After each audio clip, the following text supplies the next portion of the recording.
Hello, this is Abigail Barella with 3 things about this Aries new moon. You're probably hearing a lot of things, a lot of astrologers and people thinking they're astrologers talking about this big time, and it's a huge time. So here are 3 things to know about this new moon in Aries. Well, as you know, the spring equinox is today, ushering us into a new season. Every spring equinox starts at that 0 degree of Aries, which is all about the spark of life. It's the crowning position of us being born, of initiating into this world, and the bravery and the courage that it requires, and that spark and that zest and that will to fight. So we really want to get clear about our intentions for this year and beyond.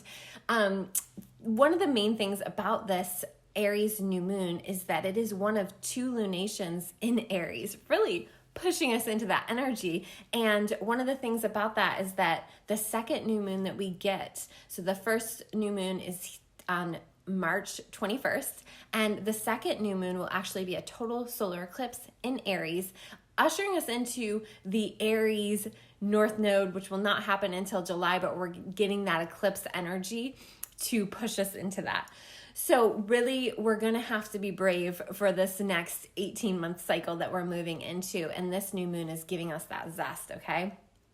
So take advantage of that. Set your intentions big. And let's talk about the underlying energy. The underlying energy and at our deepest levels and at the shadow level of Aries can have to do with underlying anger, pent-up anger. And depending on who you are, what you've been through, your life experiences, and what's at the subconscious level, this underlying energy can be exposed at this time that we're moving into Aries season, Aries new moon, and one of 2 Aries new moons, right? So really having a way to process these underlying emotions so that you don't lash out and lose your cool during Aries season. This is just overall Aries season. But because this new moon is exactly opposing Ceres, the dwarf planet Ceres, which is retrograde at 0 degrees of Libra, so it's exactly opposing this new moon.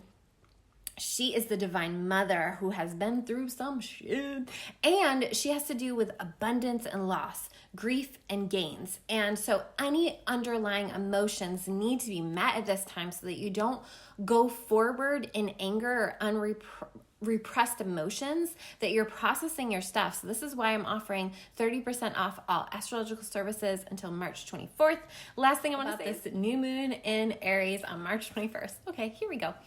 Pluto has been in Capricorn since 2008. Since 2008, we've had a lot of different things happen, right?